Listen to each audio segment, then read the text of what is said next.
Assalamualaikum warahmatullahi wabarakatuh. Perkenalkan, nama saya Monika Fadila Nanda Prana Putri, NPM 2111080147, Program Studi Bimbingan Konseling Pendidikan Islam.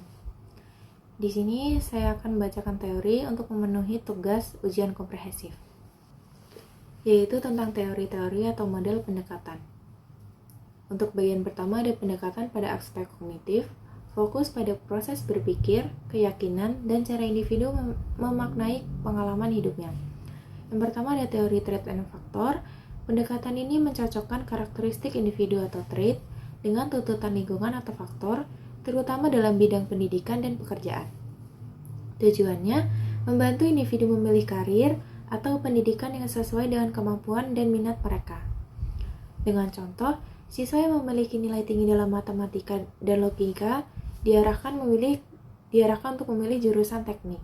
Selanjutnya ada teori analisis transaksional. Teori ini menyoroti pola komunikasi interpersonal melalui 3 ego. Tujuannya yaitu membantu individu mengenali dan memperbaiki cara berinteraksi dengan orang lain.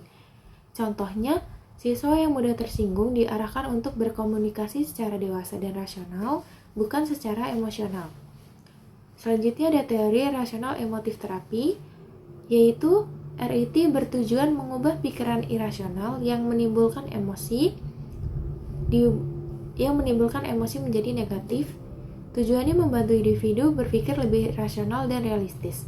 Contohnya, siswa yang merasa hidupnya hancur karena gagal ujian dibimbing untuk memperbaiki bahwa kegagalan adalah hal wajar dan dapat diperbaiki.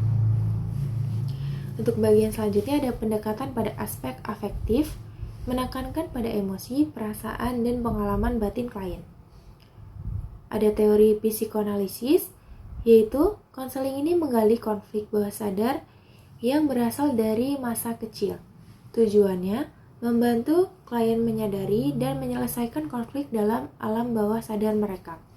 Contohnya, siswa yang suka menarik diri ditelusuri latar belakang masa kecilnya yang penuh dengan tekanan. Selanjutnya ada teori eksistensial humanistik, yaitu fokus pada pencarian makna hidup dan kesadaran diri atas kebebasan dan tanggung jawab. Dengan tujuan membantu klien menjalani hidup yang bermakna dan bertanggung jawab atas pilihannya. Dengan contoh, siswa yang merasa hidupnya kurang kosong dibantu untuk menemukan tujuan dan makna hidupnya. Selanjutnya ada client center therapy, dengan pengertian konseling berpusat pada klien dengan pendekatan empatik, penerimaan, dan kejujuran. Tujuannya meningkatkan harga diri dan potensi pertumbuhan klien. Dengan contoh, siswa yang rendah diri merasa diterima dan mulai membuka diri setelah diberi ruang untuk bercerita. Selanjutnya ada teori Gestalt, yaitu menekankan kesadaran diri di masa kini atau here and now, dan integrasi pengalaman. Tujuannya membantu klien menyadari perasaan dan perilaku mereka saat ini. Contohnya, siswa melakukan dialog dengan kursi kosong untuk mengekspresikan perasaan terhadap orang yang membuatnya kecewa. Selanjutnya ada konseling psikologi individual, yaitu melihat perilaku individu sebagai hasil tujuan hidup dan interaksi sosial. Tujuannya membangun rasa memiliki dan gaya hidup sehat.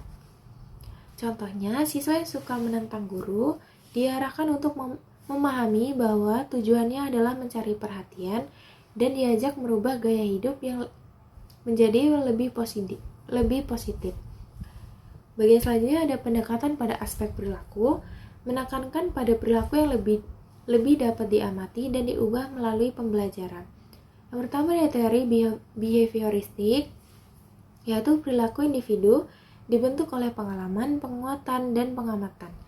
Tujuannya mengubah perilaku bermasalah melalui teknik belajar seperti penguatan, hukuman, dan modeling. Contohnya, siswa yang sering terlambat diberi reward jika datang tepat waktu selama 1 minggu. Selanjutnya ada teori reality terapi, fokus pada pengalaman tanggung jawab atas pilihan hidup, pemenuhan 5 kebutuhan dasar, yaitu ada cinta, kekuasaan, kebebasan, kesenangan, dan kelangsungan hidup. Tujuannya membantu individu membuat pilihan yang realistis dan bertanggung jawab. Contohnya, siswa yang malas belajar diarahkan menyadari bahwa keberhasilan tergantung pada pilihannya sendiri, bukan pilihan dari orang lain. Sekian dari saya, terima kasih. Wassalamualaikum warahmatullahi wabarakatuh.